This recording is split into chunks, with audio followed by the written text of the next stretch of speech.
Hey, what's up everybody? Welcome back to another reaction video. Today we have a song from PSYQUI. I don't know who this is. The name kind of feels like it feels familiar, but I definitely never heard anything from them. But Patreon Mitsu is Sleepy wanted me to listen to this one, which is apparently translated to Hysteric Night Girl, and that's basically all the context I've got. So without further ado, let's go. Hey, yo! Leave it to Mitsu to throw me another banger. Just immediately, I'm vibing with this. Whew.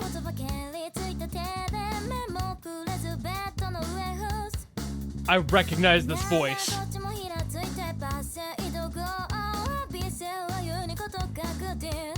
I'm gonna have to look up this artist, because I definitely know this voice from something. Probably an anime.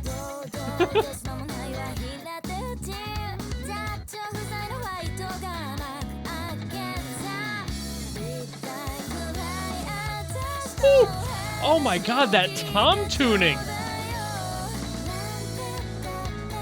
I'm gonna probably borrow that tom tuning. That is really pretty.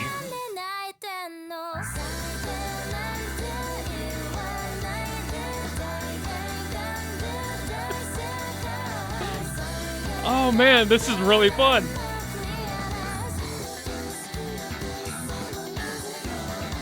That bass line too. Oh, this is a really fun song.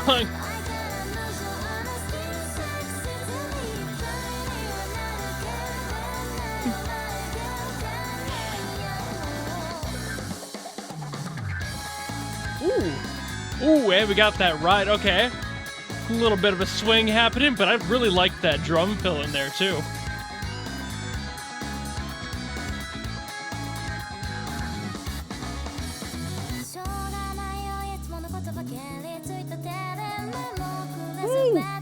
Ooh, getting a little jazzy with it.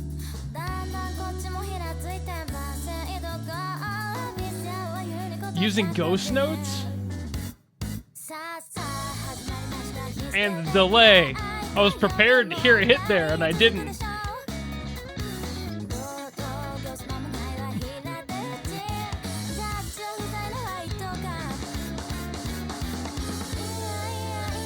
Ooh. Oh, what a build!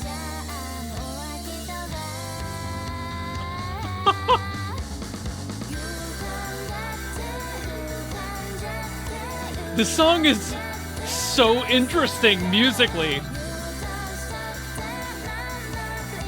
I mean, it's got just enough of that familiarity that, like, a general audience can definitely enjoy it, but there's some really technical decisions being made here. I'll get to those.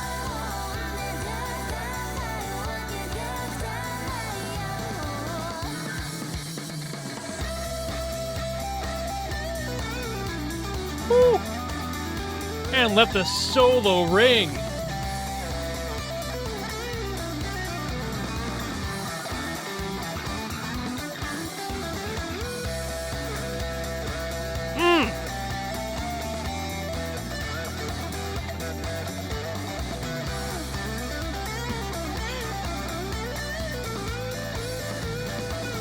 Beautiful guitar tone.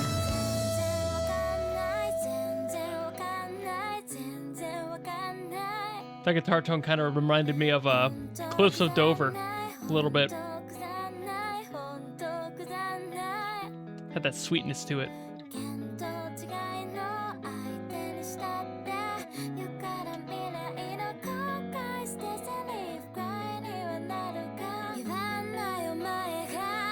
Woo.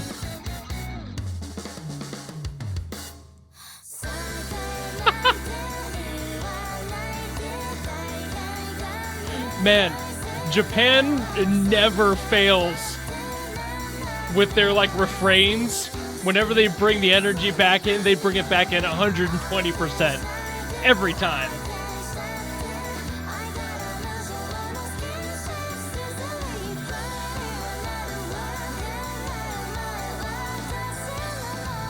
I'm actually surprised how long this is.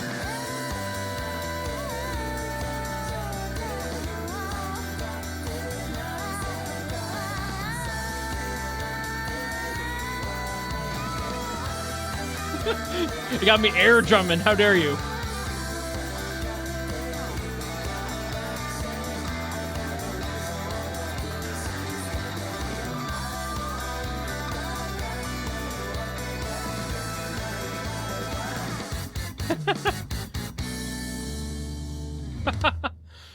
Man, that song was just so much fun, wasn't it? All right, so I just spent the better part of about 10 minutes trying to figure things out with this song, both musically and why the vocalist sounded so familiar.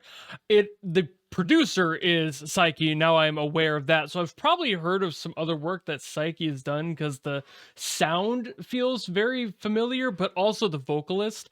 I found out that she has done work with Neko Hacker, which is definitely something I would have heard at least once or twice in the past through my various musical journeys on the internet. So that's probably why she sounded vaguely familiar, but also the general consensus of a lot of vocalists having similar tones and kind of fitting a similar mold in that respect. So maybe I'm thinking of somebody else as well, but it's most likely why that is. But there are a lot of things in this song that were super interesting to me. One that I mentioned earlier was that, like, scale upwards. It was just a straight C forward chromatic scale, just up every half step all the way, and just had that. And I think either fourths or fifths, I couldn't quite tell, and I didn't want to spend more time trying to figure that out, but I'm pretty sure that's what was happening there. It definitely wasn't thirds. It was too smooth for that.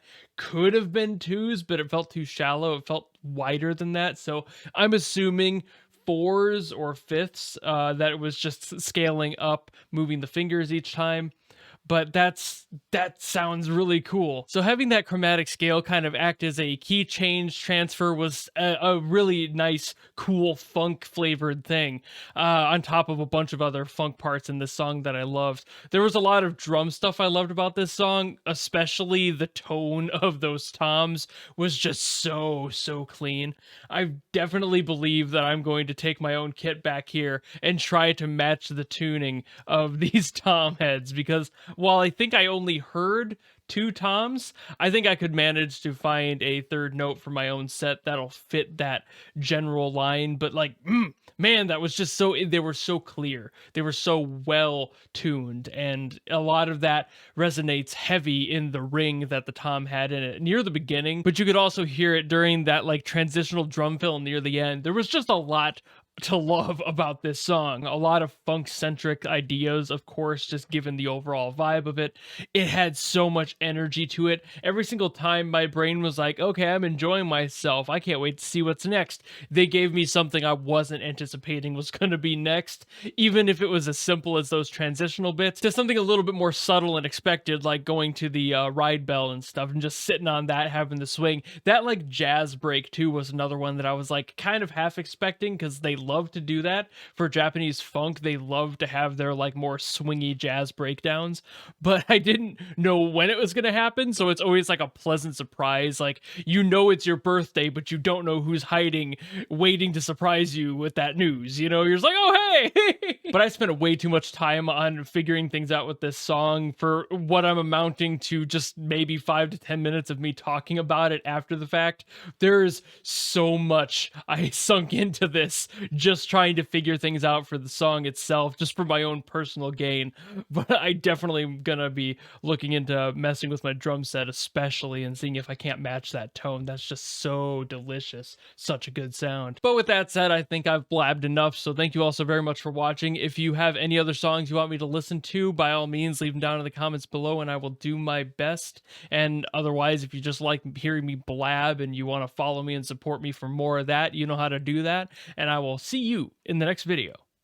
Goodbye!